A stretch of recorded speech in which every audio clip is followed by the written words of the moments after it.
Together Generation in Dallas, Fort Worth for Together 2018. The two-day lineup includes Lecrae, Hillsong Worship, Nick Hall, Ravi Zacharias, Jesus Culture, Francis Chan, Priscilla Shire, Ty Tribbett, and more. No tickets, no cost to attend. Check out togethergeneration.com for more information. October 20th and 21st at the Texas Motor Speedway. We are the Together Generation, and we are on the move. Darkness is not an affirmative force. It simply reoccupies the space vacated by the light. This is the Hamilton Corner on American Family Radio and Urban Family Talk. It should be uncomfortable for a believer to live as a hypocrite. Delivering people out of the bondage of mainstream media and the philosophies of this world. God has called you and me to be his ambassadors, even in this dark moment. Let's not miss our moment. And now, the Hamilton Corner. Good evening and welcome to the Hamilton Corner for this Wednesday edition on American Family Radio and Urban Family Talk. I'm your host, Abraham Hamilton III, with the J Squared contingent, Mr. Jason Reed on my right, Mr. Jason Reed. Jason Tross on my right, Jeff Reed on my left, Hannah Farah in the screening room, and me in the chair, ready to rock and roll today. Well, thank you for joining the program today. Many of you, as you make your way from your part-time jobs to your full-time jobs, I want to urge you to show up at your full-time jobs with your hard hat and your lunch pail in hand so that we get about the business of executing the Great Commission. If you haven't noticed yet, many of us, including myself, who lament the ever enlargement of the Leviathan state, you'll notice that everywhere government has enlarged itself, kind of sounds like the Bible's description of hell, doesn't it? Enlarging itself. Everywhere the government has enlarged itself, it has coincided with the family retreating to a degree. Have you noticed that? The government providing more of this, family providing less of that. The government providing health insurance, the family not caring for their elderly members of their families. Everywhere you see the family retracting, government is enlarging itself. And I said this before, and I believe this. I believe if we truly, truly want to see national revival, we should press into the Lord for a reformation of the family. I believe that.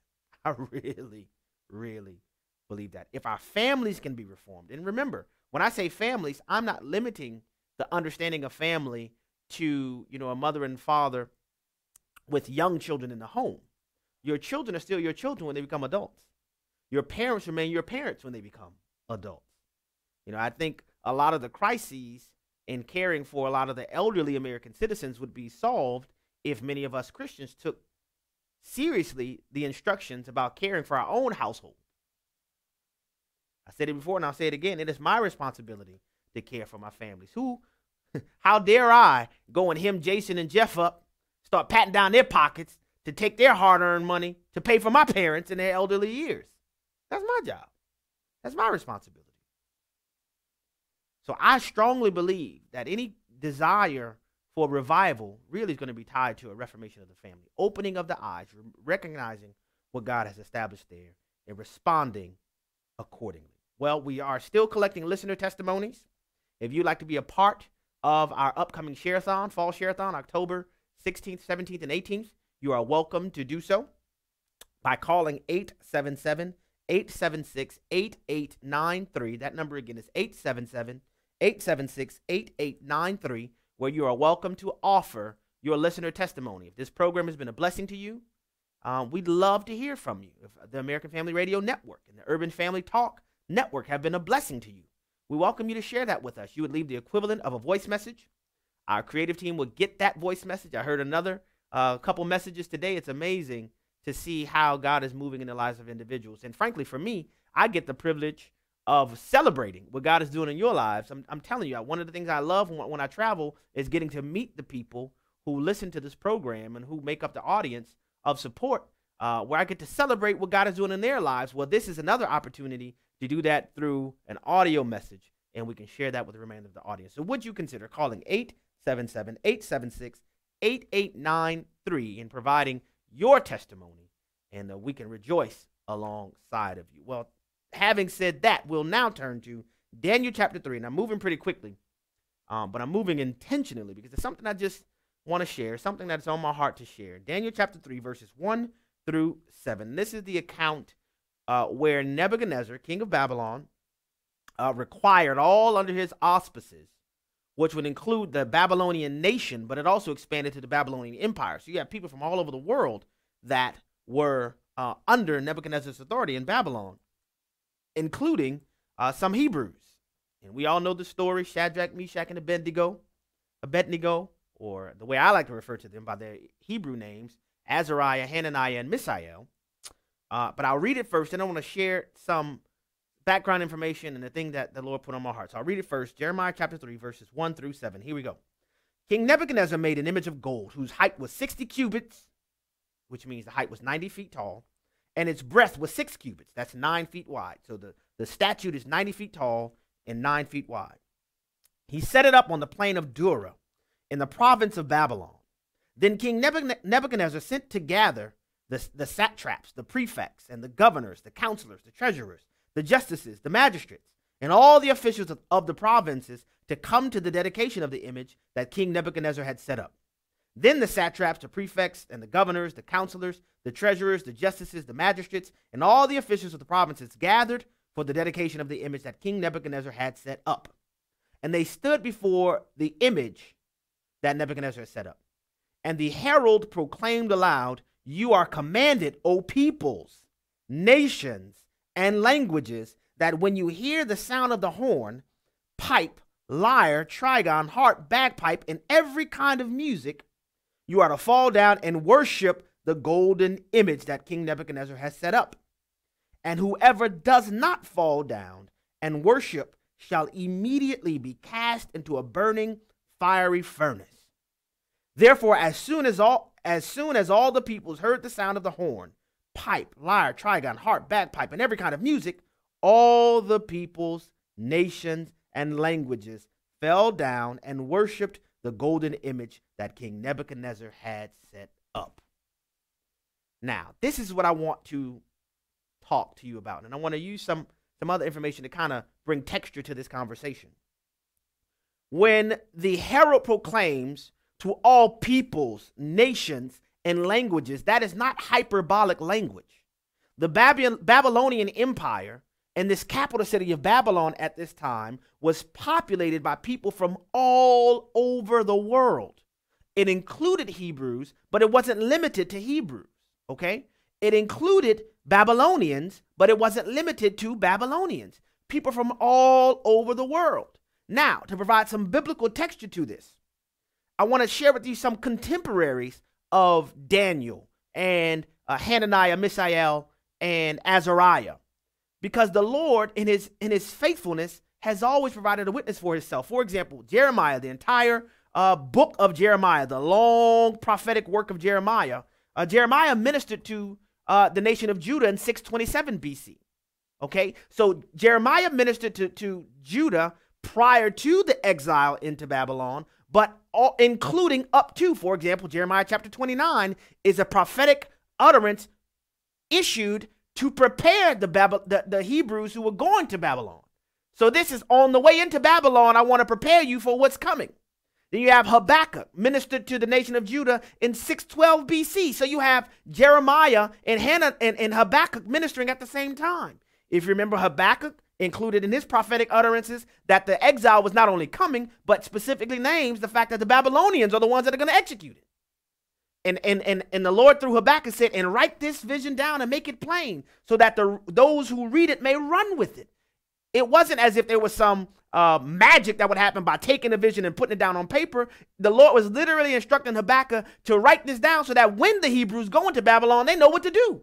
That they don't become listful, they don't become overwhelmed, that they know that even though they are in exile, the Lord is still ministering to them in exile. Then you have Daniel, who was taken captive to Babylon in 605 BC. Now, why am I saying all of this? Because the exile into Babylon was a long process. It didn't just happen one day. The Babylonians conquered Judah and then over time took over their land and territory, exported Hebrews into Babylon, took some people from Persia, brought them into Israel, took some people from China and Russia and brought them to Israel to how I want to say it, to transform the makeup of the people of the region. This is what was happening.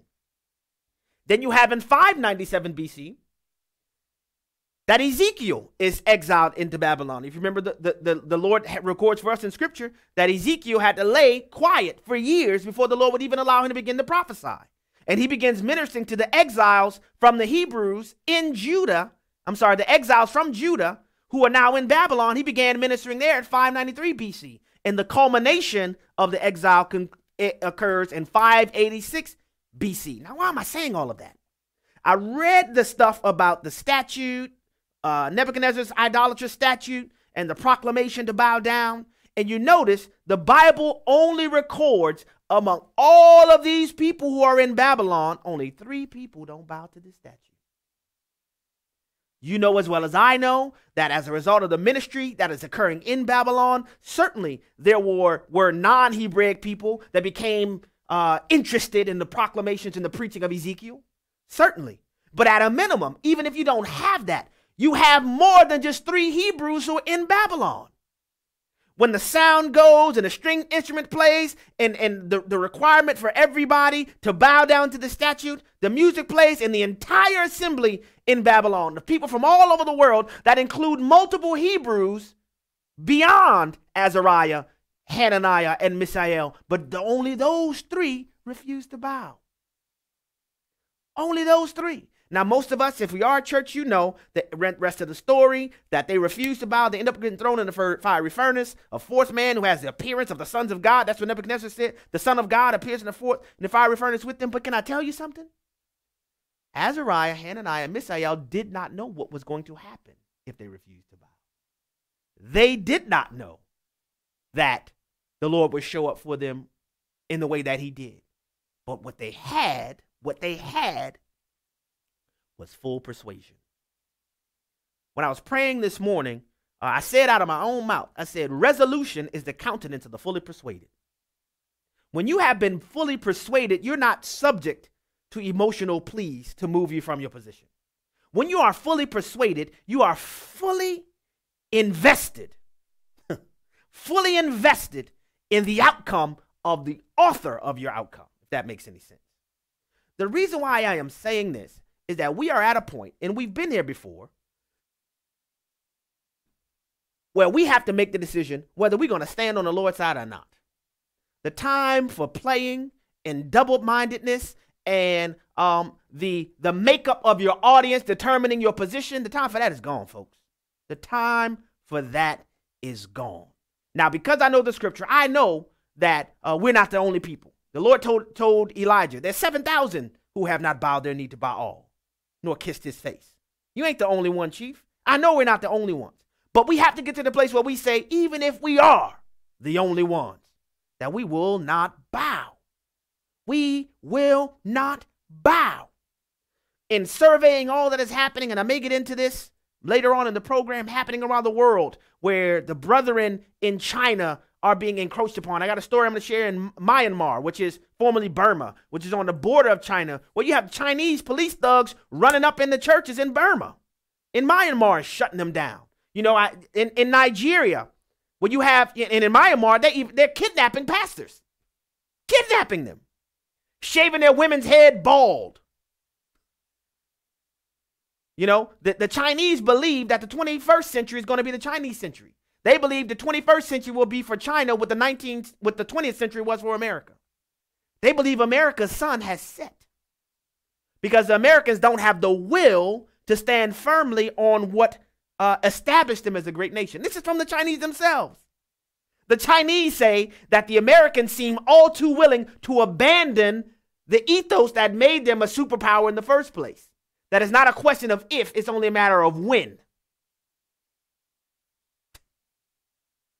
And we're around here playing, you know, sniping at each other in the body of Christ in America, when the enemy is clear in the enemy's objective. My question to you is, or let me say it this way, my encouragement to you is be one of the 3. Be one of the 3. There were a whole lot of Hebrews in Babylon when the sound started playing that required you to bow to the statue, but you had a whole lot of Hebrews that bowed to it. There are a lot of people that are professing to be Christ followers, but you got a lot of self-professed Christ followers that are bowing to the social orthodoxy of the day. Have I mentioned Azusa Pacific University, an evangelical school, now saying, oh, we don't have any problem with, well, let me say it this way, that we will no longer prohibit homosexual romantic relationships as long as they abstain from fornication. Now, is that in the Bible? Can you support that with the scripture? I'm telling you, be one of the three.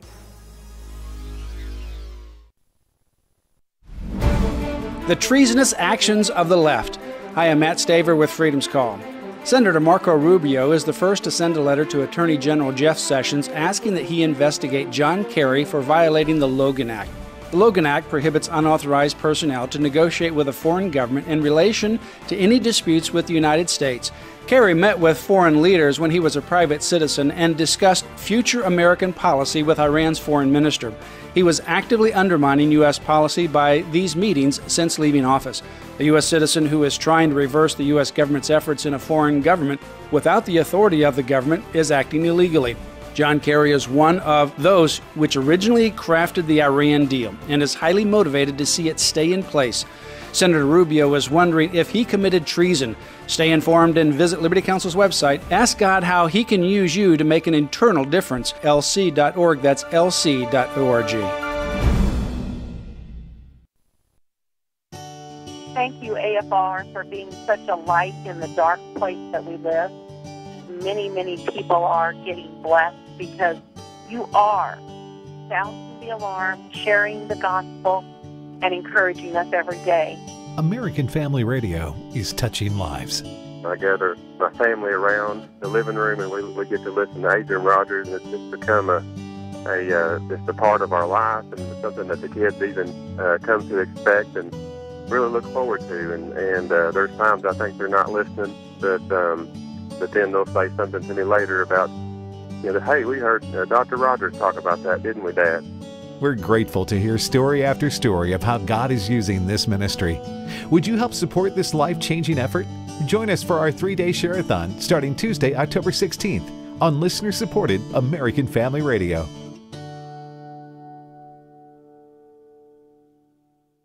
Brian Fisher here with today's Life and Liberty Minute. The Colorado Civil Rights Commission tried to punish baker Jack Phillips for politely declining to bake a same-sex wedding cake. The Supreme Court swatted Colorado down on a 7-2 vote, making it clear that the commission's animus toward Phillips' Christian faith is unacceptable. But despite getting squashed by the Supremes, Colorado is suing Phillips again, this time for declining to bake a cake for a man who is now pretending to be a woman and wants to celebrate his fake transition. Now, if Colorado defies the Supreme Court when it comes to homosexuality and gets away with it, why can't we? We could reinstate our constitutional amendments that prohibit same-sex marriage by defining marriage as the union of one man and one woman. If anybody complains, we'll just point to Colorado. Catch Brian Fisher on Focal Point, weekday afternoons at 1:05 Central on American Family Radio. Shining light into the darkness. This is the Hamilton Corner on American Family Radio and Urban Family Talk. Welcome back to the Hamilton Corner here in American Family Radio. You know, one of the things that's interesting about the scriptural account is that the mandate from Nebuchadnezzar was not only to bow to the statue, but to worship it. Not just to show, not just to bow, but to worship it. And as I stated earlier, that Babylon had far more than 3 Hebrews that was exiled there. Hebrews beyond Hananiah, Mishael, and Azariah, and Daniel, threw him in there. They knew that the Hebrew scriptures prohibited worshiping graven images. They knew that. But their knowledge didn't prohibit them from yielding to the pressure of their cultural moment. Folks, the same thing is happening right now. The same thing is happening right now. Yesterday, I was talking at length about the necessity of participating in this midterm election. And one of our great listeners, right at the end of the program, prompted me to remind everybody that the deadline for registering to vote is 30 days, generally speaking, for most states. There are some exceptions. But most states, the deadline is 30 days prior to the November 6th election. Folks, don't let it sneak up on you. The challenge yesterday was to don't allow this midterm be a normal midterm for you. I mean, do we need any more demonstration of what's at stake here? And I'll share some more. Of course, there's some more stuff that happens. It seems like every day something new breaks. But are you registered? Make sure you vote, but don't stop there. Help someone get registered who's not registered to vote. Bring somebody with you who doesn't normally vote in midterms. I said it yesterday. Generally, midterm elections top out at about 40% of the electorate. That means the majority of the American population that is eligible to vote have willingly submitted the formation of the government that will dictate how their money is spent, will dictate the laws that they are subjected to. They're willing to let somebody else decide that for them. I'm not willing to do that. I'm not willing to do that. More information breaking, and this is crazy. And I said yesterday that time is far spent, at least in the Hamilton corner. You're not going to hear me say Christine Ford's allegations against Brett Kavanaugh are credible. I've tried too many cases to say that. You know, when you have a story that's as Swiss cheese as this, at best you can call them allegations. And that's being charitable to Professor Ford. But she has more holes in her story than a pair of long johns coming from the Goodwill. I'm telling you, it's terrible.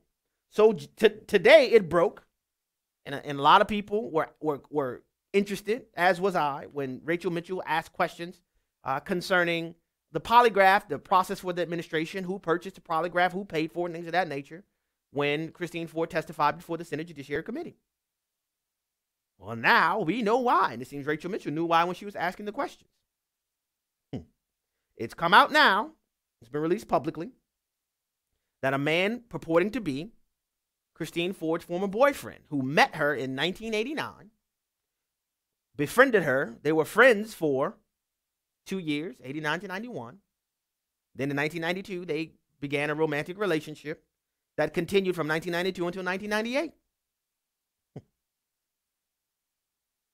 In this letter, where the man's name was redacted, he said, I've known Professor Ford for 9 years, dated her for 6 years. And I witnessed, if you're watching on Facebook Live or on the Hamilton Corners YouTube channel, you look at, he said, I witnessed Dr. Ford prepare her friend by the name of Monica McLean, who had been interviewing for jobs with the U.S. Department of Justice and the U.S. Attorney's Office and the FBI, which is under the auspices of the DOJ. I witnessed Christine Ford prepare Monica McLean to take the polygraph, to take a polygraph. Federal agencies administer polygraph examinations as a part of their interviewing processes. He said, yeah. Christine, Professor Ford is what I'm calling her, helped her understand the details of the polygraph, how it works, aided her in what to expect when it was time for her to take the polygraph examination.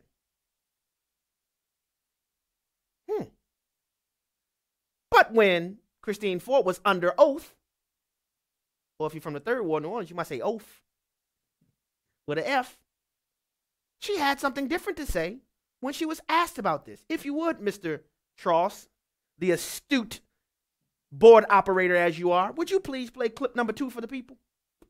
Have you ever had discussions with anyone besides your attorneys on how to take a polygraph? Never.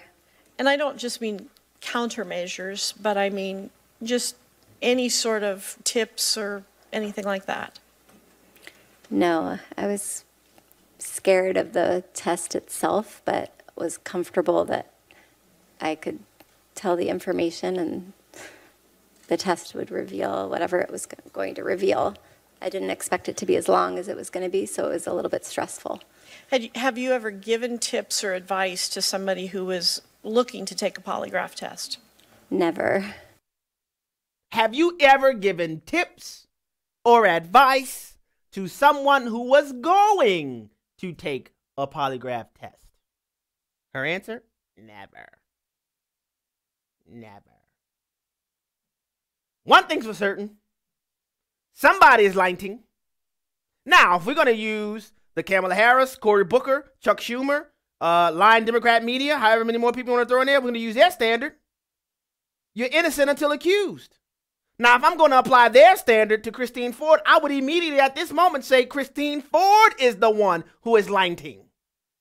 Now, do I have proof? No. Do I have evidence? No. What do I have? An accusation. But if I use their standard, then I am well within my right to publish in news reports. The NBC and others calling Brett Kavanaugh a rapist.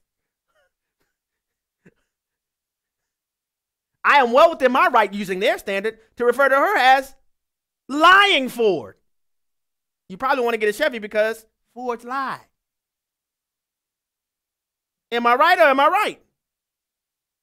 So you have this, and it doesn't stop there, which kind of is a hat tip toward this, so far, this anonymous ex-boyfriend. Because in addition to that, he said, oh, also, by the way, all the time I've known her, the 9 years, 6 of them dating, 2 including the time of her being her friend, she never talked about a fear of flying. I mean, we rolled in one of those little crop duster planes. She never said anything about having an issue with flying. She's flying around volcanoes in Hawaii. Never had an issue with flying. Which kind of is supported by the fact that in the testimony, she even said herself, well, she kind of flies everywhere for vacation, flew to D.C. Folks, this is crazy. This is crazy. And did I mention that this Monica McClain is one of the women who signed a letter supporting Dr. Ford, supporting Professor Ford? She's also, get this, worked for the FBI until 2016. Camel. So all I'm saying,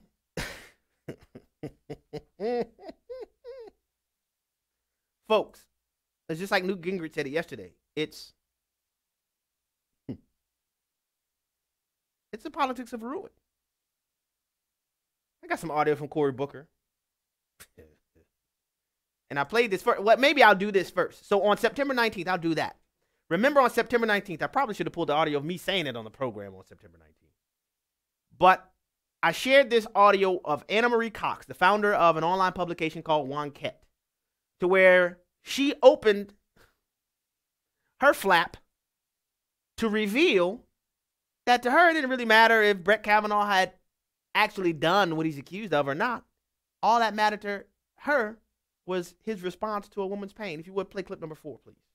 We need to judge Brett Kavanaugh not just on what he may or may not have done, but how he treats a woman's pain. And that is something I'm going to be paying attention to on Monday. How does he respond to what is happening, whether or not he agrees that this happened with her?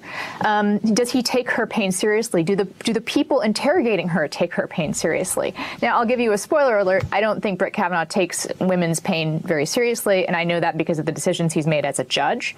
But I think that to have that unfold on national television live will be quite instructive. Now, you heard that. I said that on the night when this came out. I played this clip for you to where this Anna Marie Cox, this was on MSNBC, where she said out of her mouth, it doesn't matter if he did it or not. It doesn't matter if he agrees with her or not. None of that matters. I mean, irrelevant. I mean, sexual assault or no sexual assault, who cares about that? All that really matters is if you take a woman's pain serious. And I told you guys then, when all of this happened, I told you guys then that this entire debacle was promulgated for one reason and one reason alone, which was to delay. Fast forward, we're now in October. If you're a Colorado Rockies fan, you might call it Rocktober. So you have Cory Booker, sir, who's saying the exact same thing. Play clip number 3, please. So my hope let me is stop it right there. He said this morning. So Anna Marie Cox on September 19th, Cory Booker saying this morning. And I'm going to warn you, Jason, I'm going to have to pause this one because we got to go through the book of Cory. Go ahead, play clip 3. So my hope is that just beyond the vicious partisan rancor that is going on, beyond the accusations, we don't lose sight of what this moral moment is about in this country, and ultimately ask ourselves the question, is this the right person to sit on the highest court in the land for a lifetime appointment when their credibility has been challenged by intimates, people that knew the candidate well as a classmate, when his temperament has been revealed in an emotional moment where he used language that frankly shocked a lot of us. And then ultimately, not whether he's innocent or guilty, this is not a trial. Pause it! Did you hear it? Did you hear it? Not whether he's innocent or guilty. This is not a trial. What needs to be evaluated in this moral moment. Y'all have to excuse me if I don't take Cory Booker saying the words moral seriously. You have to excuse me. Moral moment. But he said, not whether he's innocent or guilty. I thought that's what this is all about in the first place. I'm sorry, I got a little loud. I thought that was the whole purpose of the hearing. That was the whole purpose of that we need to hear Professor Ford. I thought that was the whole purpose of delaying the committee votes on Judge Kavanaugh's confirmation. I thought that was the purpose of summoning witnesses. I thought that was the purpose of requesting an FBI investigation. Well, excuse me. I guess I missed that memorandum. Because to Senator Booker and Anna Maria Cox and to Dianne Feinstein and to everybody else, it don't matter if he's guilty or not. And I know it doesn't matter to Dianne Feinstein because if it did matter, she wouldn't have waited months to reveal it. These people are telling you what they believe, telling you what they want. The entire purpose was to kick up enough dust, so that they can say, oh, his integrity is in question. Oh, look at his temperament. Look at his temperament. You're accusing the man of sexual assault. You're destroying the man's reputation. You're trying to keep him from being able to coach girls' basketball games. You're trying to damage his image in front of his daughters. You're trying to make his impression before his wife to crumble in front of her. You're trying to keep him from being able to teach annual courses at Harvard Law School because those students there are calling him a rapist. Law students at his alma mater at Yale Law School are walking out of classes because they're saying he's a rapist. Yet you want him to be calm? Cory Booker just told you. Senator Hirono from Hawaii told you, oh, we want to delay this vote possibly to keep the vote open until 2020. She said that, folks. This is not my opinion. Senator Mazie Hirono from Hawaii said she can foresee, with the momentum of the Christine Ford allegations, that the seat on the Supreme Court could remain open until Democrats win a majority in the Senate in the midterms of 2018, until Democrats win back the White House in 2020, then a Democrat president would fill that position. And I said before, these are the people, let's not forget this. A caller said this yesterday. Before President Barack Obama left office, he required every public school in America to allow men to go into women's restrooms. You think that just went away? You think that just went away? That this is the party of Drag Queen Story Hour. You think that just went away? This is the party of, if you have religious beliefs that do not comport with public policy, you have to change your religious beliefs. You think that just went away? Folks, this is what's on the dais here. This is the party that Senator Bernie Sanders, and Elizabeth Warren saying that in America's history, we had our top tax rates close to 90%. You think that just went away? Folks, this is what's on the table here. This is what's on the table here, which is why I am saying 2018 cannot be your run-of-the-mill midterm election. It can't. These people are willing to destroy a man's reputation, all to come back around and tell you, well, it really doesn't matter if he did it or not. Where did that happen? How is that possible? How do we allow that? So you're telling me the entire charade you just put on, we can really get rid of it because you've gotten enough dust kicked up to where you can say, well, look at his temperament. Oh, angry man. Did we just nominate Judge David Banner? You're not going to like him when he's angry.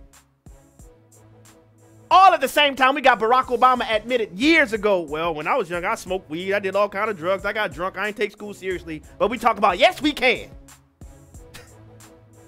Folks, I'm telling you, One of the things I learned from New Orleans is I know when people are trying to play me. And I ain't letting these folks play me. Christine Ford's allegations are nothing more than allegations, but miss me with that credible talk, because they are not credible. Please. Please. He told you. It really doesn't matter if he did it or not. What really matters is, we have another reason that we can accomplish our efforts of defeating his nomination. And he goes on, I'll play the rest of the clip when we come back, to say it's time for President Trump to move on and nominate somebody else. The people are trying to play you. It's time to wake up. Len Ingram of Redeem Clean felt God call him to support the American Family Association. I'm a laundryman. I'm the son of a laundryman too. I love clean clothes. I love the business. I love everything about it. This project was built exclusively to support AFA and AFR. There's no strings attached. Another thing that I would like to see come out of this is that I would like to see other business people feel a calling to support ministries wherever and whatever they do to share the gospel of Jesus Christ. In addition to your regular AFA giving, Redeem Clean Laundry Detergent allows you to increase your support of AFA just by continuing to wash your family's clothes. For clean laundry and support of a cleaner society, it's Redeem Clean. Learn more, find options, and get Redeem Clean products at afastore.net. That's afastore.net. Are you still stuck on the healthcare roller coaster? Still paying those high premiums? And strapped into huge deductibles? Not knowing what's around the next turn? Well, then let me tell you about a sound, sensible healthcare choice that really is affordable. It's Medi-Share, the healthcare sharing solution people like you have been trusting in for more than 25 years. Medi-Share members report saving around $500 a month on their healthcare costs, and they never pay for things they don't believe in. Time to say goodbye to that healthcare roller coaster and say hello to Medi-Share. Call *345 to find out how much you can save on your healthcare. Medi-Share. Call *345. Message and data rates may apply. That's *345. Hello, Americans. I'm Todd Stearns with news and commentary next. A Florida school district is investigating a white teacher accused of rebuking a black student for supporting President Trump. The ninth grader at Cypress Bay High School noticed his math teacher remained seated during the Pledge of Allegiance. He raised his hand to ask why, and she told the boy President Trump had turned the country into a mess. And when she found out he was a Republican, she reportedly told the young man, "But you're an African American. How can you possibly like Donald Trump?" The parents of the boy were especially disturbed because their son is mixed race, and he was raised to look beyond skin color. The school district tells me they are investigating the matter, and you can read the entire story at toddstearns.com. You know, Martin Luther King Jr. dreamed of a society where children would not be judged by the color of their skin. Sadly, it appears that dream has yet to be realized at Cypress Bay High School. I'm Todd Stearns. The Hamilton Corner podcast and one-minute commentaries are available at afr.net and urbanfamilytalk.com. Back to the Hamilton Corner on American Family Radio and Urban Family Talk. Welcome back to the Hamilton Corner, where I've had an opportunity to take a little inhale, exhale, and breathing treatment. Calm down. Nothing big is happening. Just, the fate of the country. Whether or not the light of religious liberty will continue to fan the flame of righteousness in our country. Whether or not we will remain a country where we, unlike China, when we want to open up our songs, our worship services, we can sing whatever worship songs we want. Did you know in China right now? Because Xi Jinping sees himself as the second coming of Mao Zedong, Chairman Mao, what they called him. And now in China, in Christian churches, if they want to worship, they got to begin by singing 2 songs that celebrate socialism and the Chinese Republic before they can begin worshiping the Lord. They've taken down 4,000 to 6,000 crosses off of the external church edifices in China.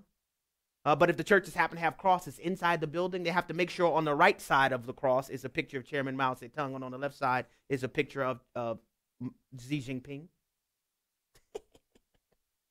And we're over here talking about, sir, in this moral moment. China's like, the Americans don't have the will to be great. That's what China is. They are saying these things. I shared last year during the program when Xi Jinping gave an hour-and-a-half speech laying out his 50-year plan to supplant America as the world's #1 superpower. This is not my opinion, folks. Do I need to remind you of the name, de Tocqueville? Alexis de Tocqueville? The person who is responsible for the concept of American exceptionalism. This is the thing that amazes me. Like, you have a bunch of woke folk in America now who want to object to America being exceptional when that whole thought process didn't even come from an American. It was a Frenchman. De Tocqueville came to America, and at about the same time that the French Revolution was going on, they were just cutting people's heads off willy-nilly, having a, wait for it, revolution, uprising of the people. And de Tocqueville was trying to figure out why the French Revolution didn't produce the same type of prosperity that the American Revolution produced for the United States of America.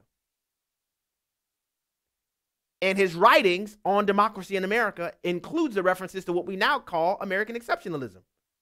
We didn't say that about ourselves. The French did. But he said, in surveying the United States of America, he sought for her the source of her greatness, and he went to her education system and did not find it there. He then evaluated America's banking system, did not find it there. Went to evaluate America's economic system and its political system, and you name it, and did not find it there. And he says in his own words that it was not until he entered the American churches with the pulpits aflamed with righteousness that he saw the source of America's greatness. He said America is great because she is good. But then he added this, what I call a prophetic warning. When America ceases to be good, she will cease to be great. Folks, the politics of personal destruction are evidence that America is ceasing to be good. I made the point yesterday, and I didn't mean to get loud with Pastor Norman. It wasn't directed at him, but it was a passionate plea to where, yes, politics is politics. But you never see when Democrats are resistant in politics, like Merrick Garland, he wasn't personally destroyed. Not in the least bit. But you flip that, and it's a no-holds-barred seek and destroy mission. I will take calls this segment. Man, the show is almost over. I'm just getting warmed up. The phone number to call if you want to be a part of the program is 888-589-8840. That number again is 888-589-8840.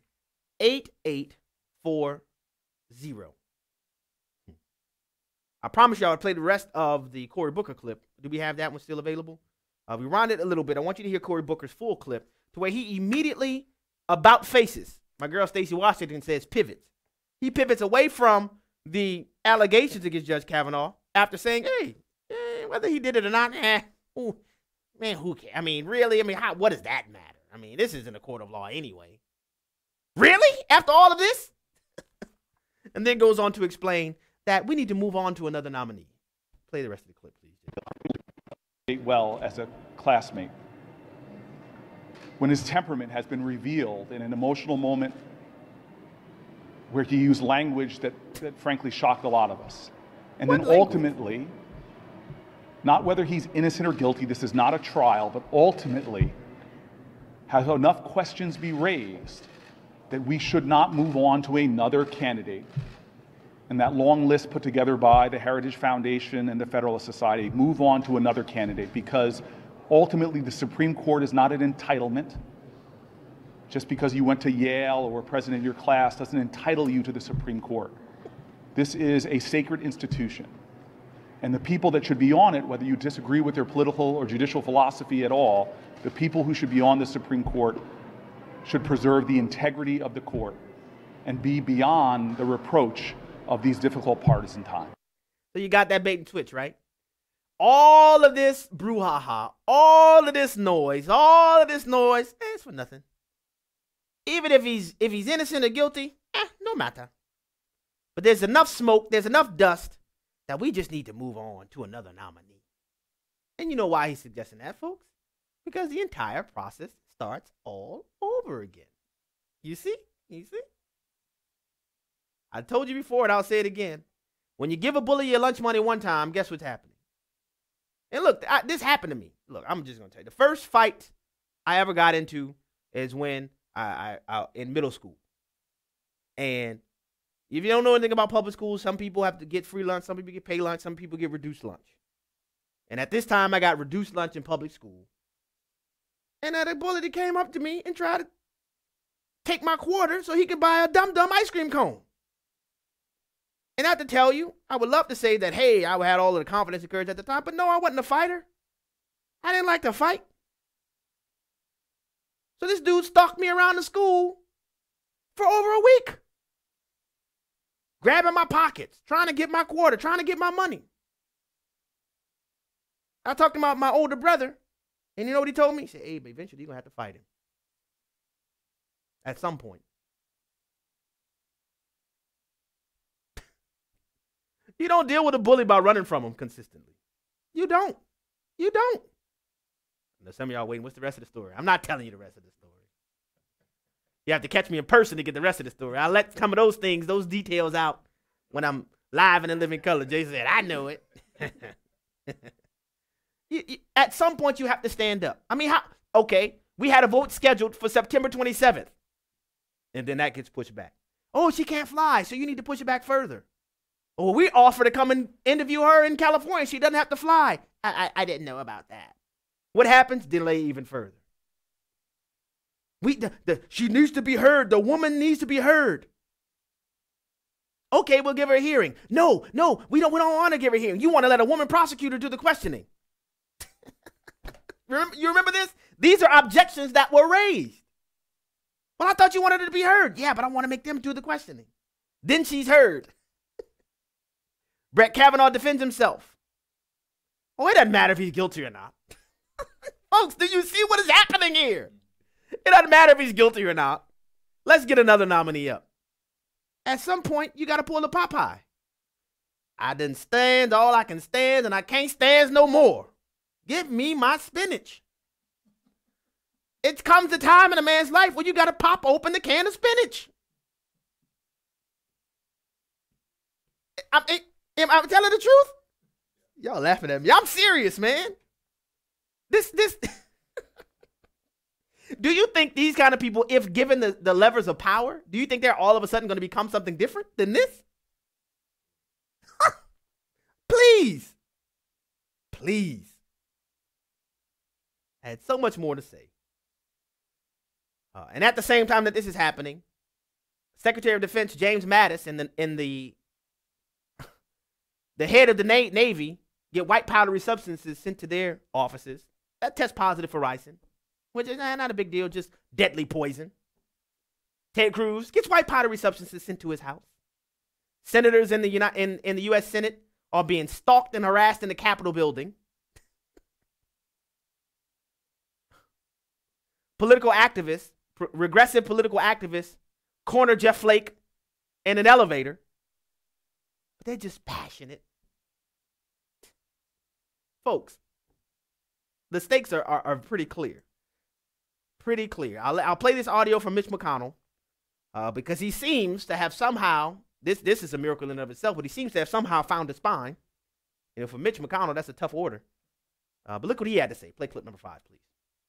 I'm not suggesting we're the victims here, Mr. President, but I want to make it clear to these people who are chasing my members around the hall here, or harassing them at the airports, or going to their homes, we'll not be intimidated by these people. There is no chance in the world they're going to scare us out of doing our duty. I don't care how many members they chase, how many people they harass here in the halls.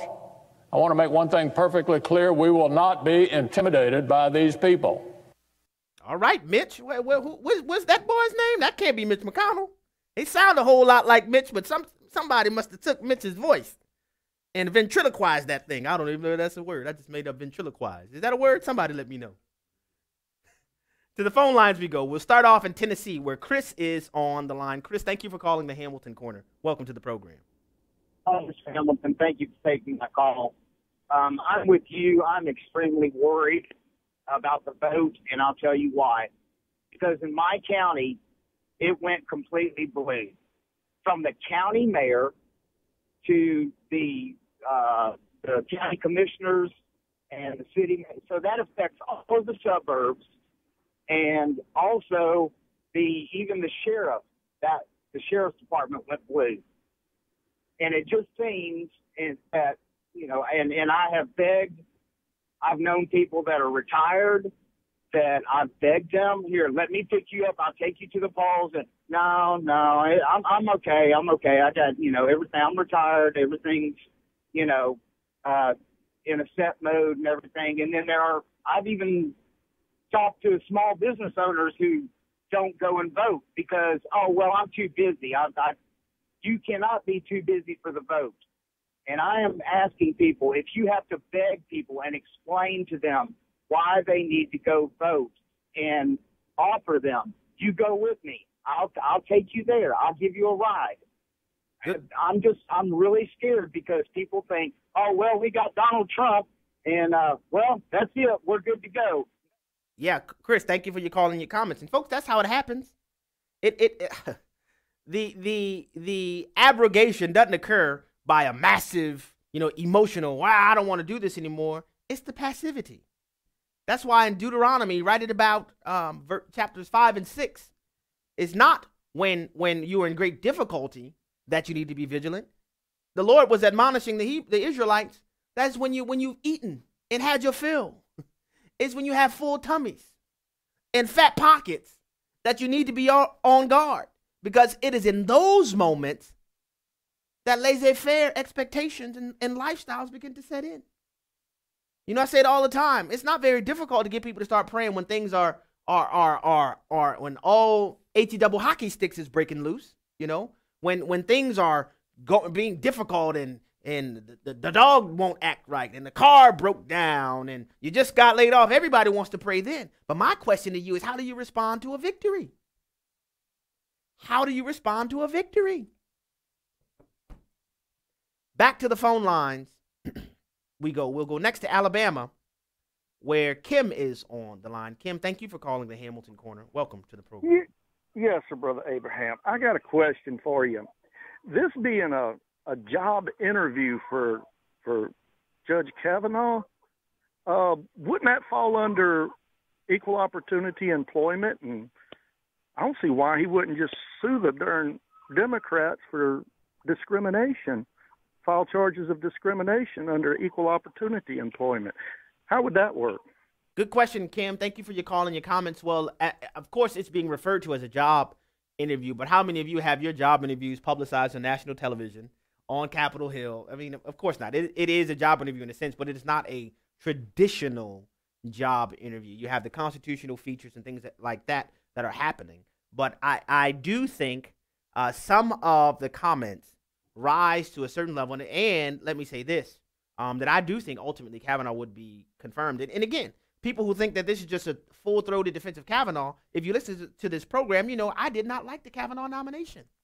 If you remember, I did not like that. I still have questions about Kavanaugh, but it is the principle of the matter that is worth fighting for. It is the perseverance and the preservation of constitutional processes that are worth fighting for.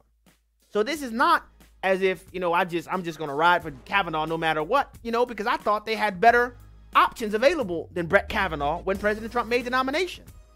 But at the same time, I am unwilling to stand idly by as these people make a mockery of the United States Constitution and more specifically, a mockery of the American people. These types of shenanigans carry the sentiment that they truly think the American people are idiots. They really think that. If Cory Booker thinks he can stand up on national television and say, well, it doesn't matter if he's innocent or guilty now, after kicking up all of this dust about this man being guilty of these allegations, and you're going to just act like that didn't happen? Nah, it's not going to happen like that. 2018 midterms. Don't allow it to be a normal midterm or run-of-the-mill midterm for you. Let's get up and do something about it, folks.